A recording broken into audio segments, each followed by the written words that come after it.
Good morning all. So today we'll do a full install of SteadyPass on a Mastercraft. I gotta be pretty typical setup, like most of the mechanically controlled throttles have. Enough space. We'll find the place to mount the server, route the cables.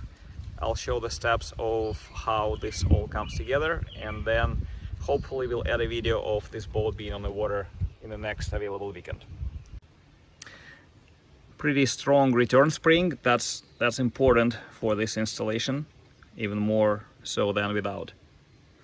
You have to note roughly where the neutral position is, because this mount will have to be moved back probably ½ inch, so probably looking for a couple new holes here. The mount of the cable on every boat will differ somewhat, so that's the creative part. I ship the server enclosure disassembled. Before you plug it in, just put it together, because otherwise I'll show you what happens. As the cable retracts, it can bend the cable or pinch your fingers. So get a battery or any form of a 12-volt power, something that can help you plug it in on the desk. Don't wait until you install it in the dash panel. Just find yourself a way to test it. And so here's the catch. You see the tube is open. If I plug in the cable, it will immediately start to retract and will bend the cable. That won't be good if your finger gets in the way. It has about 20 pounds of torque, so not fun. Get it together, plug it in. It does matter which way the connector goes in. Without extension, the black wire towards the bottom. If you reverse it, nothing bad happens. It simply won't work. But I've started putting a drop of a hot glue to indicate which way it is going in. So now it's in and tightened all the way, and you can hear this buzzing because it's hitting against the limit. So we'll take a look at how to adjust the travel distance of it in a minute. Okay. So trying to put the nut on. It is stiff, and I can't even put it backwards at first, so I think I'll have to thread it in the direct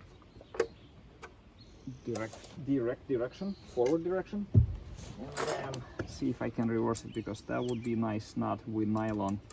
Now I do put 2 of those nuts in every kit, and they do fit on the rod. Since they are nylon and new, they're kind of hard to get on at first.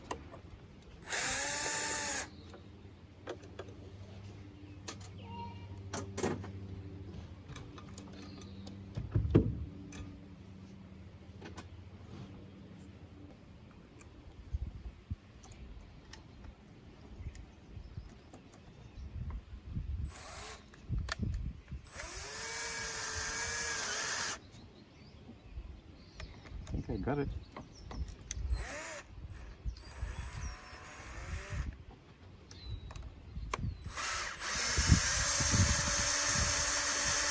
There we go.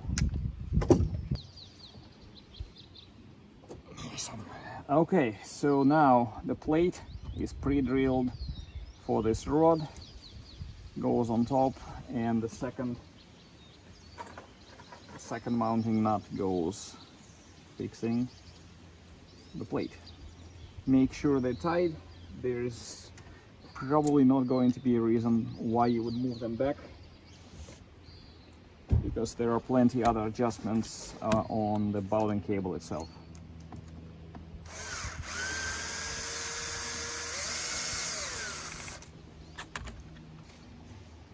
Now, adjustments of the cable itself. Start with leaving just a tad bit of the space on the bowline cable and the nut thread. Tighten the plate so it's firm. And then later, if needed, this is adjustable as well, so that will give you few extra millimeters if needed. The assembly goes on the carburetor throttle arm. And now you need to figure out how far to move the mount on this support bracket. I think at this moment it's okay to mount the new, what would be this part called in English? This part? Yeah, that's called. I mean, I guess I would call it a bolt. Okay, so that bolt, and we still kept the original, so this is new, this is what comes with the kit. Mounts in the same way. There. Yeah, that's a lot easier, huh? That's so much better.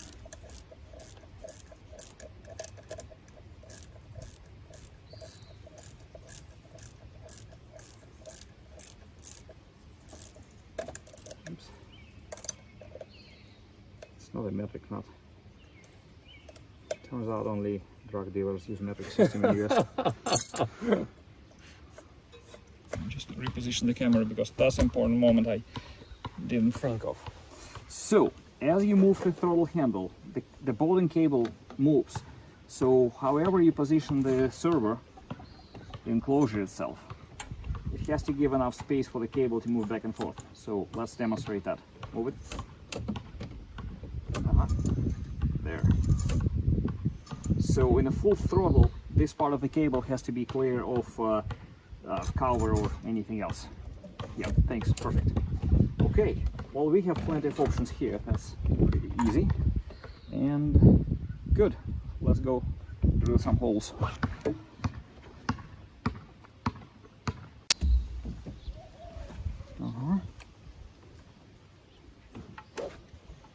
Perfect.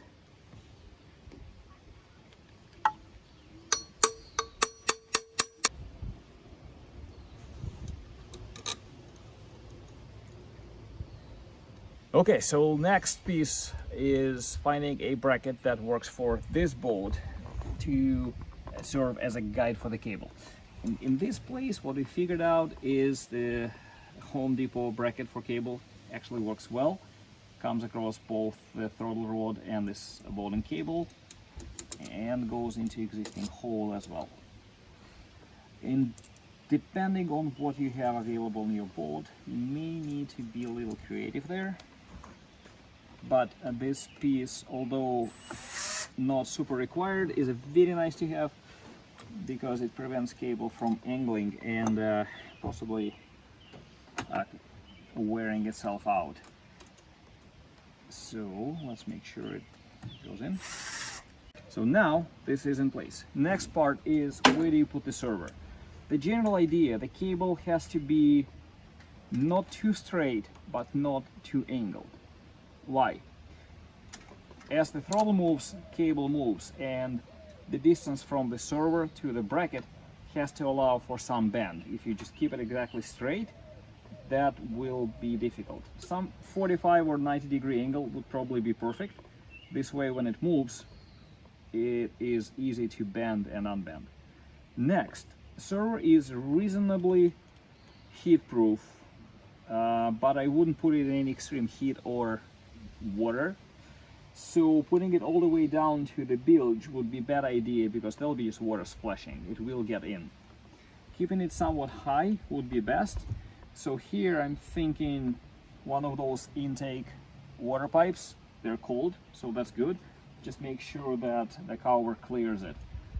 Alternatively, I was thinking along the exhaust manifold, but here the bend radius is kind of weird. Plus, if I put it too low, that's where water does get into the bilge, and that would be bad. So keep it high, keep it cool. In this boat, the air intake is right here in this area, so the cold air coming in, that would be good. So I'm thinking all in, we'll put it on this tube. We'll just have to figure out if there's enough space from the cover. So maybe underneath, like this. And again, every boat is unique, so you'll just have to find a good place for it. Let's test it, see how it works. When you have the server installed and the linkage in place, it is very important to get it set right.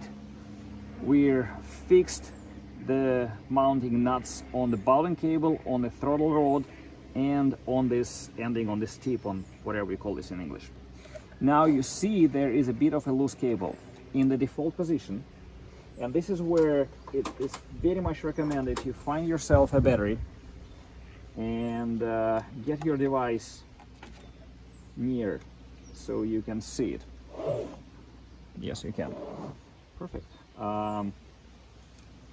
That will allow you to go into the server menu and adjust the settings. A lot easier when it's nearby. Don't mess with extension cable, just in case cable gets cut or loose or disconnected. Get those extra variables out of your equation. Get the setup correct right. So it is loose. Now, if there is enough enough travel distance to use in the server, you can adjust it through the menu. But it is possible that you might need to unset the screw and move the boarding cable further in. In this case, I have enough adjustment. The minimum value on the minimum server menu is 950. I am at 1130. So as I decrease it, you see server is tightening the cable. You do not want it too tight. So as it comes close, one more click, wiggle it a little bit, one more, it's tight. The moment it's tight, leave it. Do not over tighten the server. Right now the value on the screen is 1040. If you go and over tighten the server through the menu, what will happen? Server will not have a space to move to, it will stall. And then when you go in the water, it will be pausing for a few seconds before getting out of the stall, and you will see much delayed response. It will not help, so don't do that. The moment that it's tight, leave it. Worth going back verifying, so 1050, 1060, there is a slack, 1060 slack, 1050, almost none, 1040 is perfect. This will be worth verifying once after so many hours, just once in a while, that in your default server position this part is not slacking. Again, device on, you get out of the menu, the values are saved. You do not have to do that every time. You get to your default screen, off or in the GPS mode, doesn't matter. Device will hold its default position. It has to be firm but not over tightened. Now, to verify that the cables are not cutting and the return spring is strong enough, go into the server menu, go into the test and let it run. At this moment you need to put the throttle handle in like 3/4 position. So imagine this is, yeah, that's definitely too much server. This particular carburetor has very short travel of the throttle arm.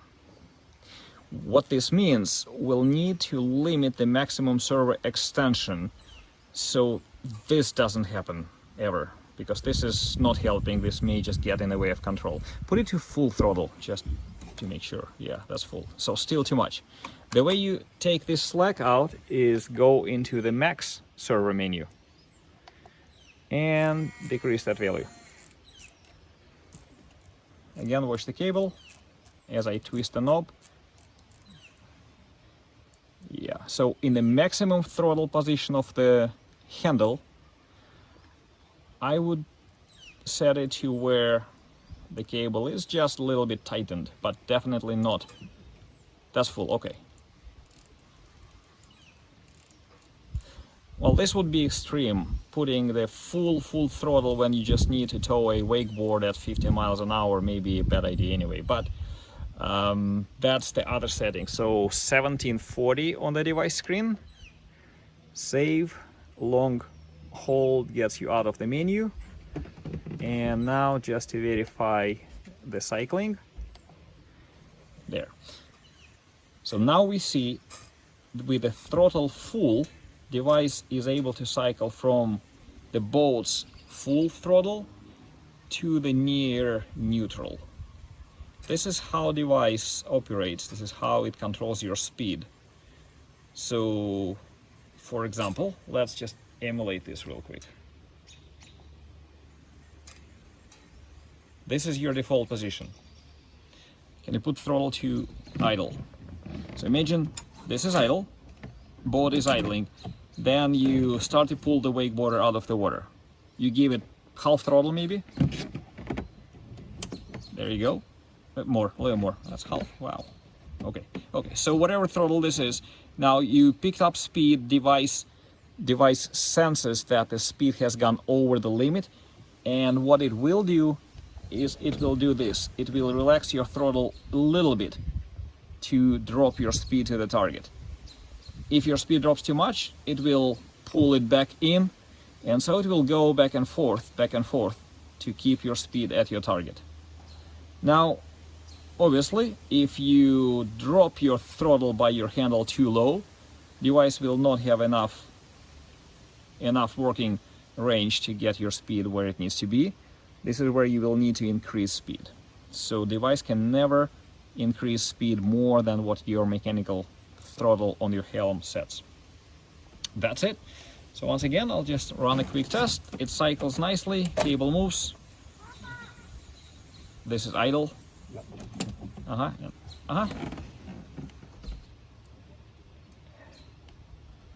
And going out of the menu. Now back to default position. There you go. Now let's work on a cable extension and the device itself. Routing the cable would be another challenge, very much boat depending. There sometimes is a channel you can fish it through, sometimes on the side. So that's a bit of creativity for you to do, guys.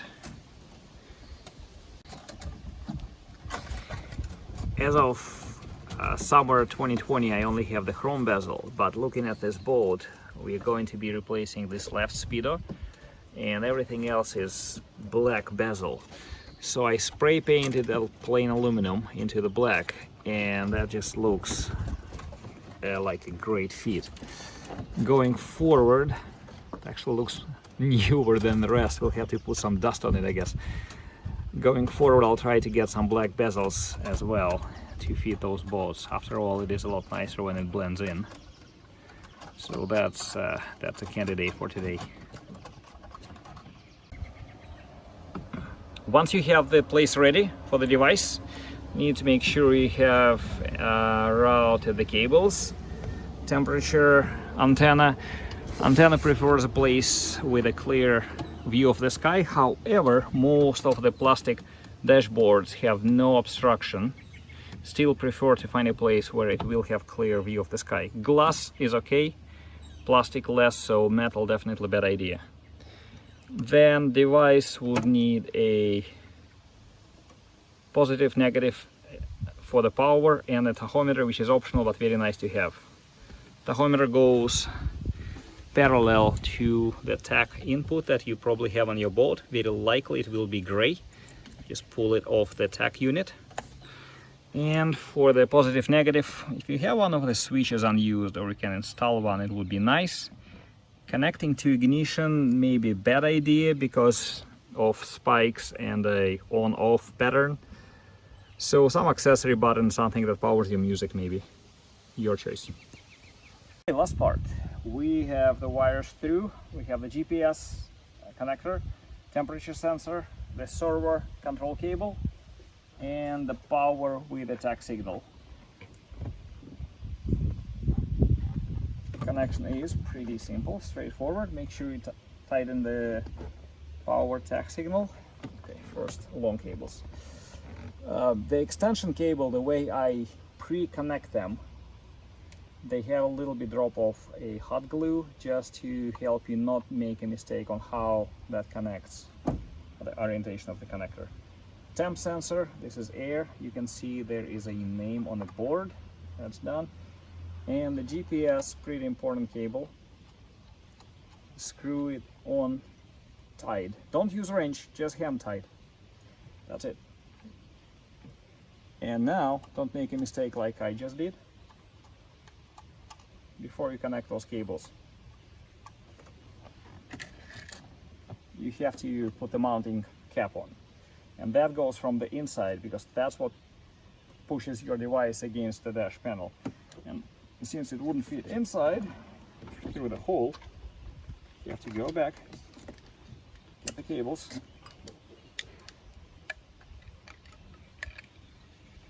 take them through the hole,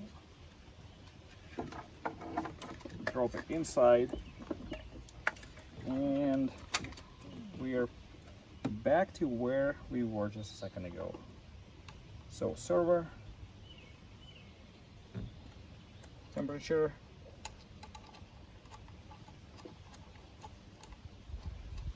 GPS, hand tight, and the power.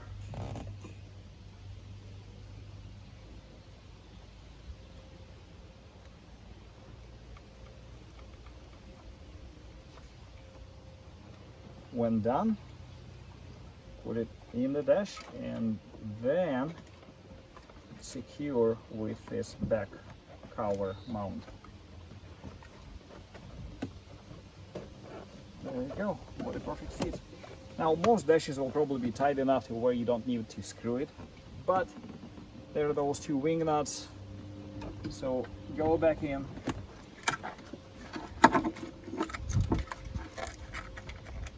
straighten the cables,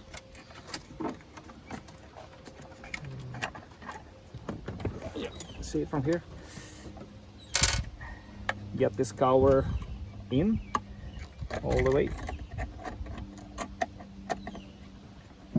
There, that's a thick dash, but still enough space, just barely enough to get those wing nuts on.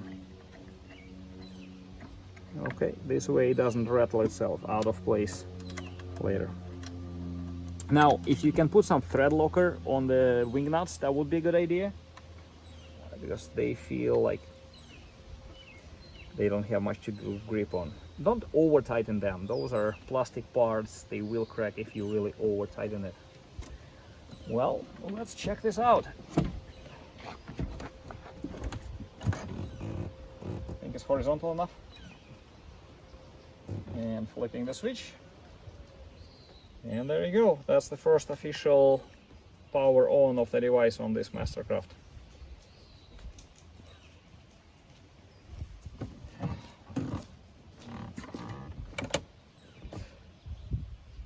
Done.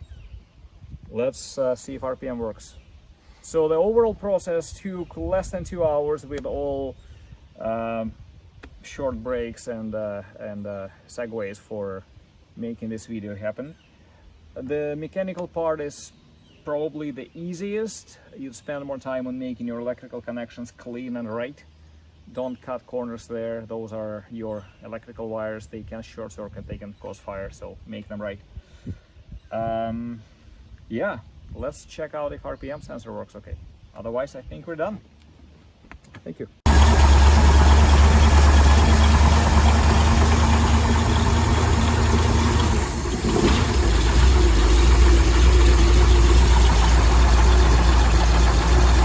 Sounds normal? Yep. Oh, what about RPM on the dash? Like 8,000. Okay.